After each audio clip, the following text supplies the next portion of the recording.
Ikhwanil iman, Jumat hari ini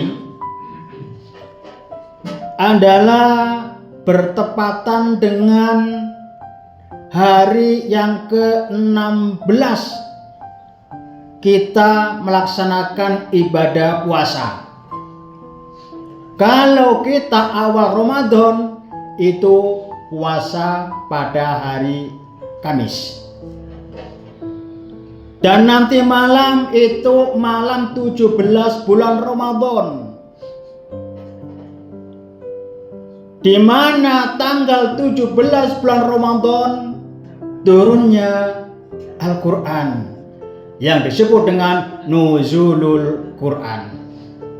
Sebagaimana firman Allah Subhanahu wa Ta'ala dalam Quran surat Al-Baqarah ayat 185, Sahru Ramadhan alladzi unzila fihil Qur'an hudan linnasi wa bayyinatin minal huda wal furqan. Bulan Ramadan adalah bulan di mana di dalamnya turunnya Al-Qur'an sebagai petunjuk bagi manusia dan menjelaskan petunjuk-petunjuk tersebut dan juga pembeda antara yang baik dan yang buruk. Ikhwanil iman,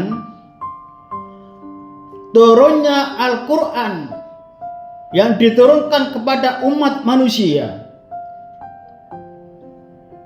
ada dua masa.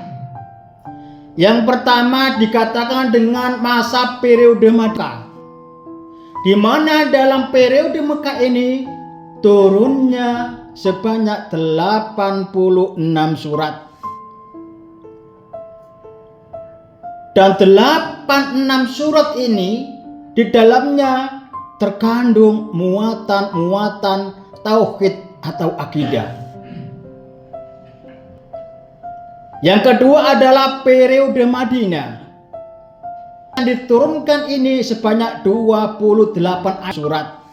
Dan kandungannya bukan lagi tentang akidah, bukan lagi tentang tauhid, tapi tentang hubungan antar sesama, kerukunan, hukum-hukum Islam, dan lain sebagainya. Secara utuh, Al-Quranul Karim diturunkan baik periode Mekah atau periode Madinah sebagai pedoman kita, sebagai petunjuk umat manusia, supaya manusia hidupnya terarah dengan Al-Quran. Lebih-lebih di zaman modern, di zaman akhir seperti ini, kita harus sering berinteraksi dengan Al-Quran. Hidup zaman modern, semua budaya masuk dengan cepat. Kemungkaran merajalela, kemungkaran bisa menampakkan dengan riang gembira.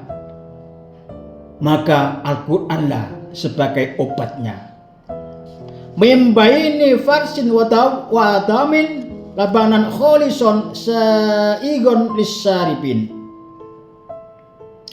Apapun rusaknya zaman, berbagai macam maksiat, berbagai macam kemungkaran, kalau manusia senantiasa berinteraksi dengan Al-Quran, dirinya diibaratkan labanan kholison, diibaratkan susu yang murni,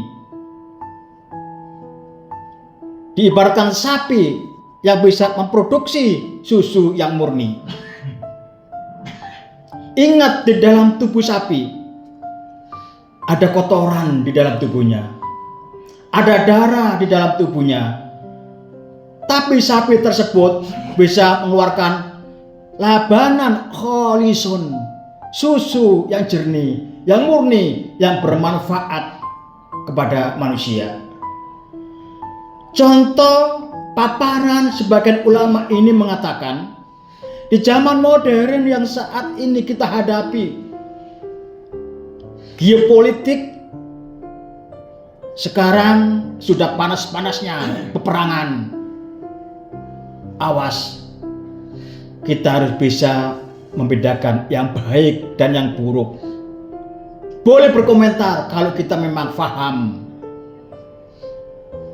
Tapi kalau tidak paham, mendingan diam kalau tidak ada manfaatnya. Belum lagi budaya-budaya kemungkaran merajalela. Bahkan puasa-puasa ini banyak yang tawuran, banyak yang minuman-minuman keras. Kemungkaran ini datanya bersamaan. Dalam satu sisi kebaikan, dalam satu sisi keburukan, itu jalan seiring. Gimana bisa membedakan? Interaksi dengan Al-Quran, Furqan, karena Al-Quran sebagai pembeda. Dan manusia kalau senantiasa berinteraksi dengan Al-Quran, apapun pengaruh zaman, apapun di sekeliling kita, apapun bentuk maksiat, kemungkaran, itu kita ibarat labanan kholison, ibarat susu yang murni. Kita tetap dalam rel kebaikan. Kita tidak akan goyah walaupun di kanan kiri, depan belakang penuh dengan kemaksiatan. Itu dipaparkan oleh ulama sebagai labanan kholison walaupun tantangan zaman yang kompleks ini.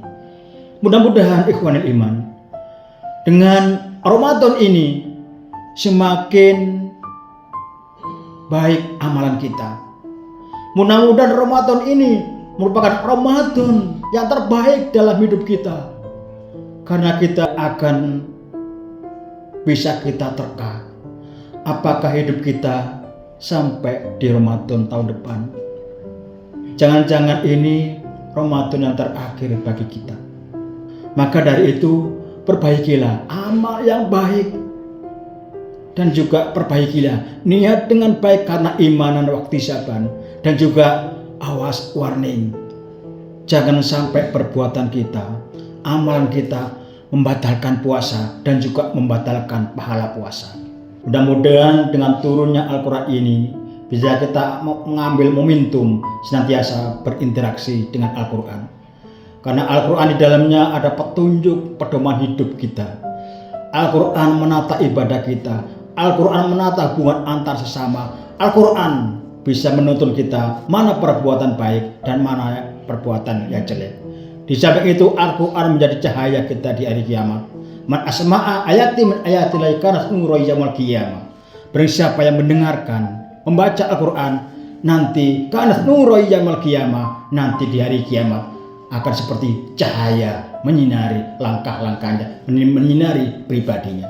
Mudah-mudahan senantiasa kita berinteraksi dengan Al-Quran, menjaga Al-Quran sampai kita nanti batas usia dipanggil oleh Allah Subhanahu wa Ta'ala.